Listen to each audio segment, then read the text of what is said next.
Terminal physique-chimie, sujet 1, métropole, exercice 1, partie numéro 2. C'est parti. Alors, étude du mouvement du sac après le lancer. On souhaite étudier la chute du sac au cours du temps. La situation est toujours représentée sur la figure 1. Les frottements ne seront pas pris en compte dans cette partie. On souhaite établir les expressions littérales des grandeurs, accélération, vitesse et position du sac lors de son mouvement, ainsi que les caractéristiques vitesse initiale, direction initiale nécessaires à la réussite d'un lancer valant 3 points. On nous donne une dimension de la planche sur la figure 4. Alors je rappelle la situation, le petit schéma. Donc on avait notre père ici. Le ballon partait d'une hauteur h. On avait un vecteur V0 comme ceci qui faisait un angle alpha. Et on avait notre planche ici. Là j'avais X, ici j'avais Z. 2.1. Déterminer les expressions littérales des coordonnées AX et AZ du vecteur accélération A du centre de masse du sac suivant les axes OX et OZ. Donc, le système.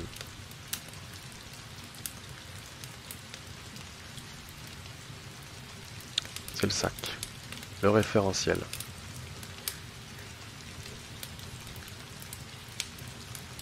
Terrestre.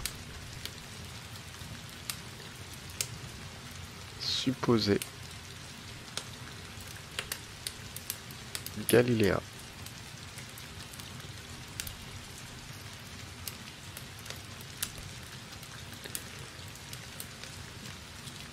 On fait le bilan des forces.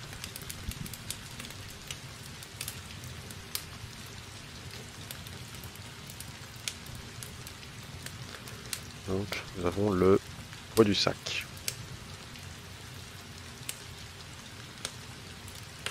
P. On énonce la deuxième loi de Newton.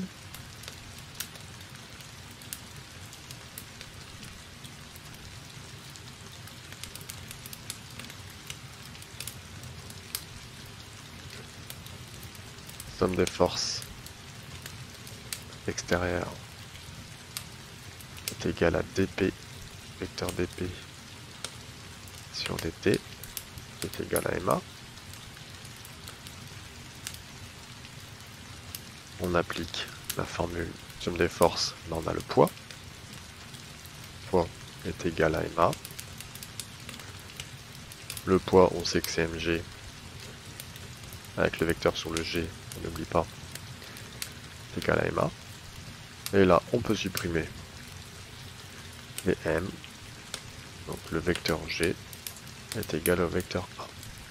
Alors sur mon dessin, le vecteur g, il est comme ceci.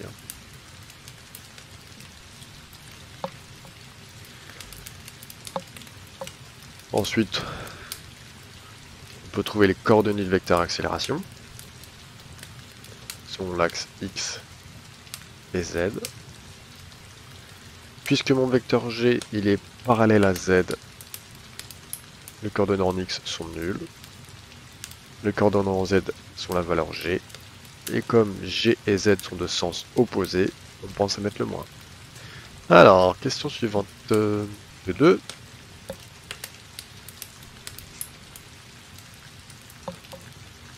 En déduire les expressions littérales des équations horaires x de t et z de t de la position du centre de masse du sac au cours du mouvement.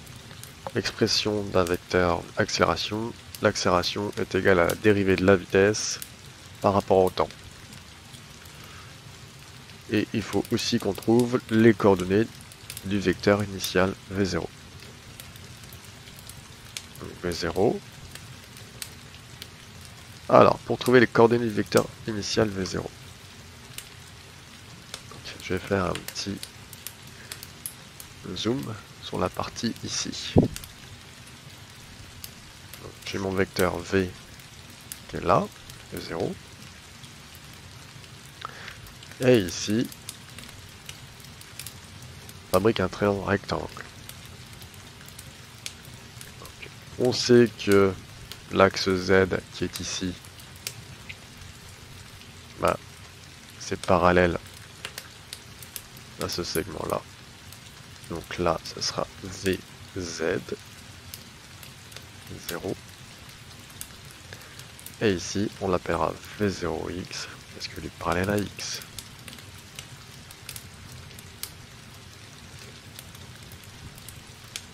Mon angle alpha,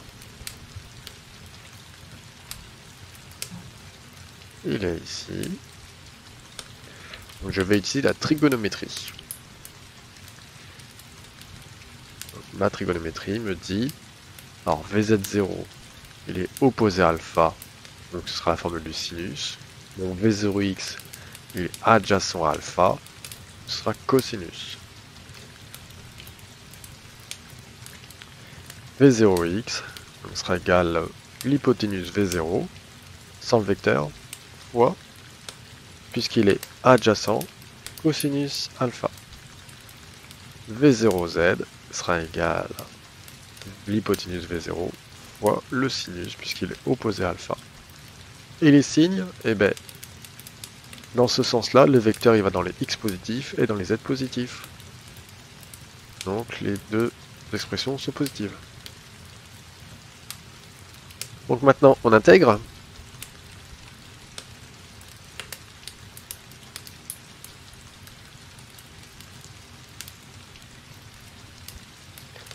On intègre, on va avoir du coup l'intégration de l'accélération nous donne la vitesse. Donc, je vais avoir Vx de t qui sera égal à la primitive de 0 qui est une constante. La constante s'appellera V0 cos alpha. Donc je vais déjà nommer V0x. Vz de t pardon, sera égal à la primitive de moins g qui donne moins gt plus la constante d'intégration V0z.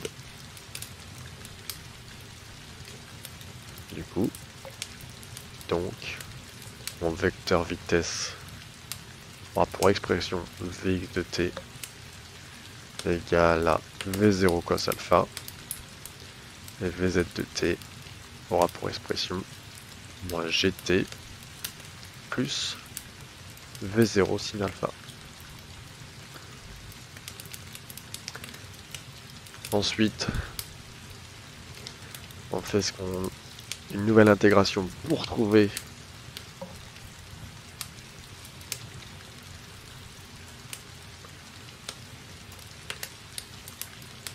la position. Donc, l'expression, on sait que Vt est égal à la dérivée de la position par rapport au temps. Et je dois trouver mon vecteur, ma position initiale, au G0, donc qui sera égal à x0, z0. Au départ de l'action, mon sac de paille part d'ici, mon sac de maïs part d'ici. Donc il a pour coordonnée en abscisse 0, et en ordonnée, il a la valeur h.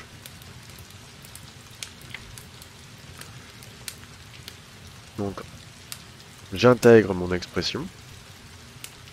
Donc le vecteur OG sera égal à x de t sera égal à V0 cos alpha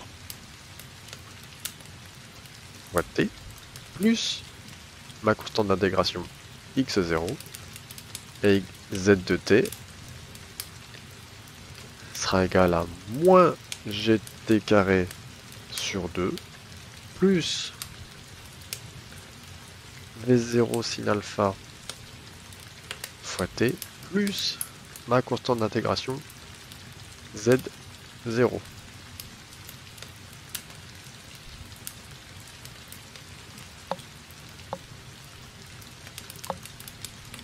On remplace x0 et z0 par leur valeur, par leurs expressions. Donc j'aurai x de t qui sera égal à v0 cos alpha fois t plus 0, je ne vais pas le mettre, et z de t qui sera égal à moins gt carré sur 2 plus v0 sin alpha fois t plus h. On a trouvé les équations horaires de mouvement. Question 2.3. Montrer que l'équation littérale de la trajectoire du centre de masse du sac dans le repère d'espace OX, OZ est celle qu'on nous donne. Ok, donc déjà, pour trouver cette équation de trajectoire, il faut que je reprenne l'équation horaire de position. Je vais l'appeler X, qui sera égal à V0 cos alpha fois T, et je vais extraire le T. Si on n'est pas à l'aise, je laisse le T à droite, donc fois V0 cos alpha va devenir divisé.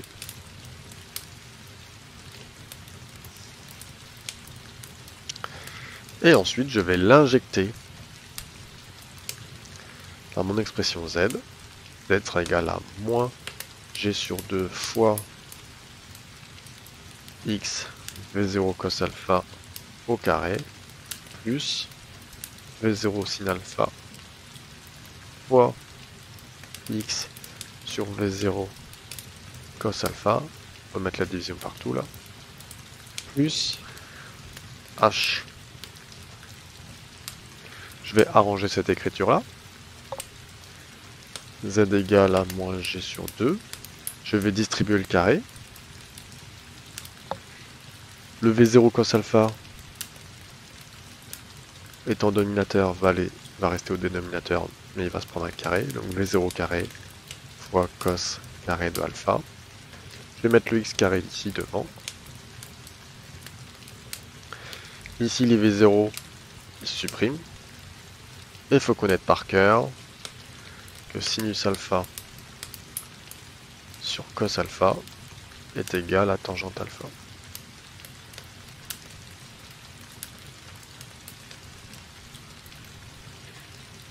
Donc sin alpha, ça nous donne plus tangente alpha fois x plus h. Et on retrouve l'expression qu'on nous donne. Alors, qualifier cette trajectoire. Donc z en fonction de x est une équation du second degré. Donc l'équation de trajectoire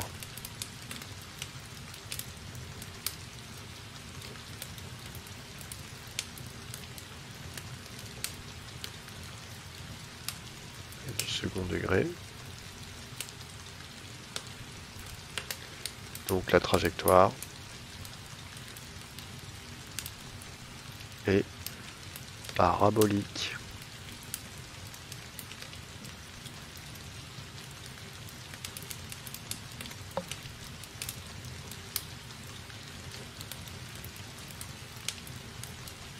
On va attaquer la 2-4.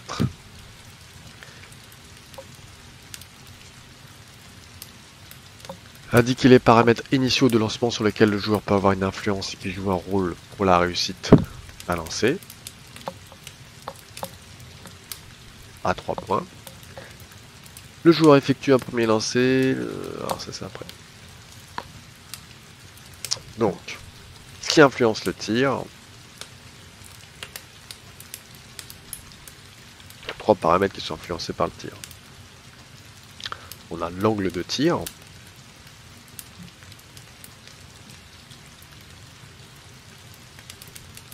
L'angle de tir alpha dans l'exercice. On va avoir l'altitude du lancer, si on tire du sol ou si on tire à une altitude.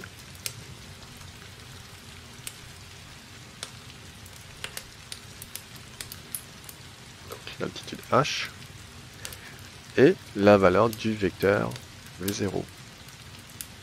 Donc la vitesse initiale. Je dis la valeur du vecteur, mais la valeur de la vitesse initiale. C'est pas un vecteur. Tout le reste, G, c'est une constante. Voilà les trois paramètres qui influencent le tir. Le joueur effectue un premier lancer.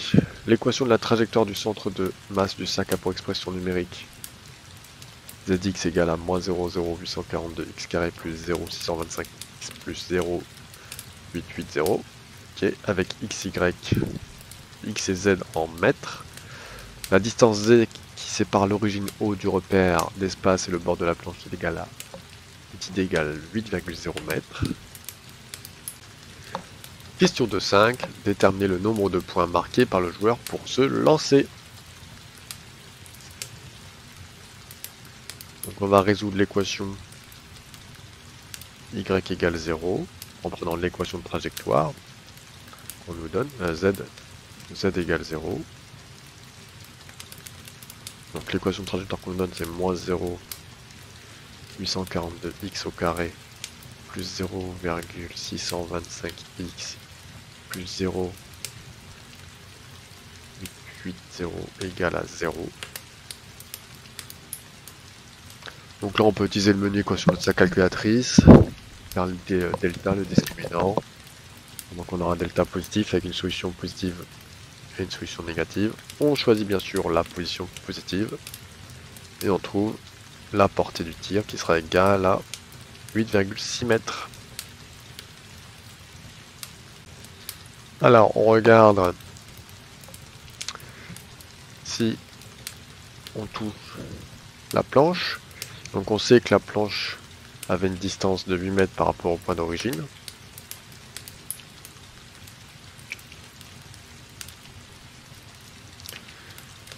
On avait une distance ici de 8 mètres. Donc déjà, ok, on va aller plus que 8 mètres.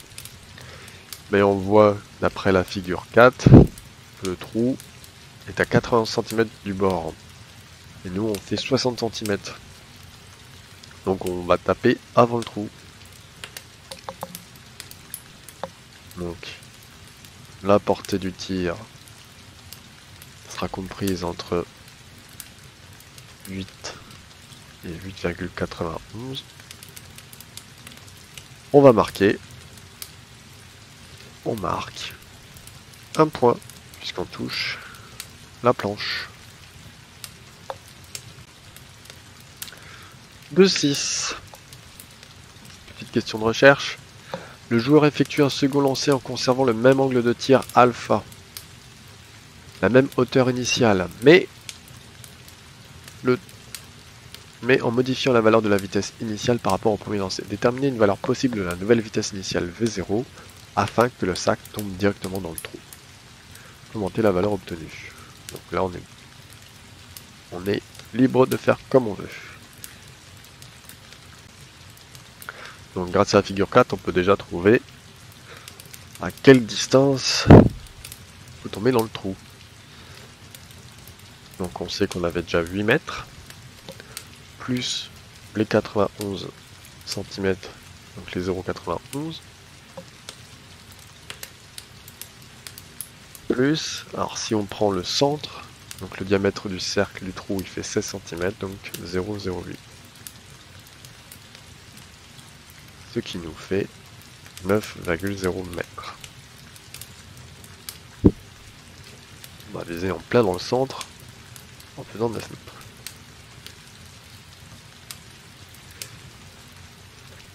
Donc on vient de trouver l'abscisse du point de portée 9 mètres. Et bien sûr, il faut que ça soit à 0 mètre d'altitude. Donc là, on va reprendre l'équation de trajectoire qu'on nous donnait. Moins demi de G fois XP au carré sur V0 carré cos carré de alpha plus XP fois tangente alpha plus H peut être égal à 0. Donc là, il faut extraire le V0, cette expression-là.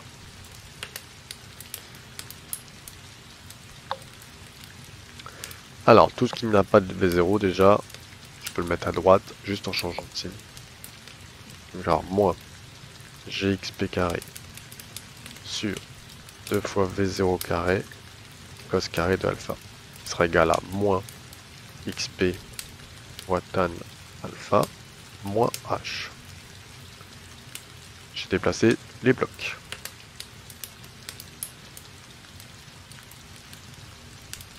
Ensuite, mon v0 carré, je vais le basculer de ce côté-là. Moins gxp carré sera égal à 2v0 au carré. Non, je dis que le v0, je vais passer. Donc 2 cos carré alpha sera égal à tout ça en facteur. Moins xp tan alpha moins h fois v0 carré. Donc là j'ai une multiplication, je le repasse ici. Besoin de division. Ils vont rejoindre le numérateur. Donc moins g xp carré sur 2 cos carré alpha facteur, bah ouais, facteur oui, de moins xp tan alpha moins h sera égal à v0 carré. Et pour tirer le carré, eh ben, on va faire la racine carrée tout de suite. La racine carrée de tout ça. Et ça me retire mon carré. Alors, il me faut l'angle alpha. Ah, on sait que tangente alpha,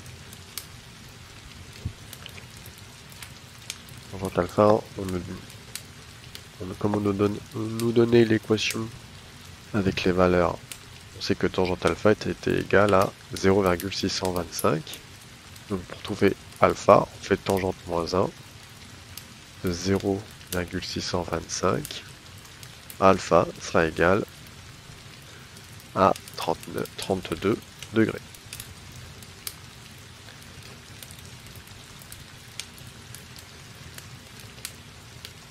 Donc normalement on a tout, on remplace, donc V0 sera égal à moins 9,81 fois XP, on avait pris 9 mètres, 9,0 au carré, sur 2 cos carré de 32. Alors, si vous voulez écrire ça à la calculatrice, pensez à mettre des parenthèses et le carré. Pensez à bien configurer votre calculatrice en mode degré. Facteur de moins 9,0 fois tan alpha, on peut mettre directement 0,625 moins h. H, on nous avait donné 0,880 de mémoire. Ouais. Et on n'oublie pas la racine carrée de tout ça. Tac. Et on trouve une vitesse de 9,2 mètres par seconde. Si on veut le mettre en km par heure, fois 3,6, ce qui me donne V0 égale à 9,2, qui est égal à 33,1 km par heure.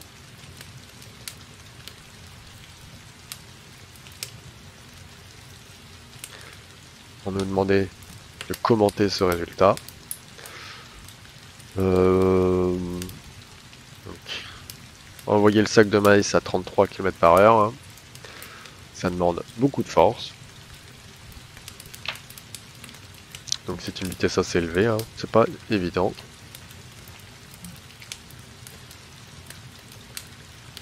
Vitesse assez élevée.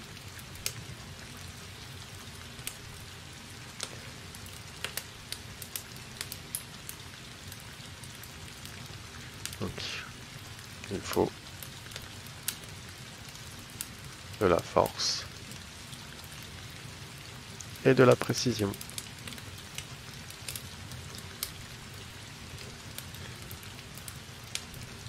Voilà l'exercice de mécanique du sujet métropole 2021, le sujet numéro 1.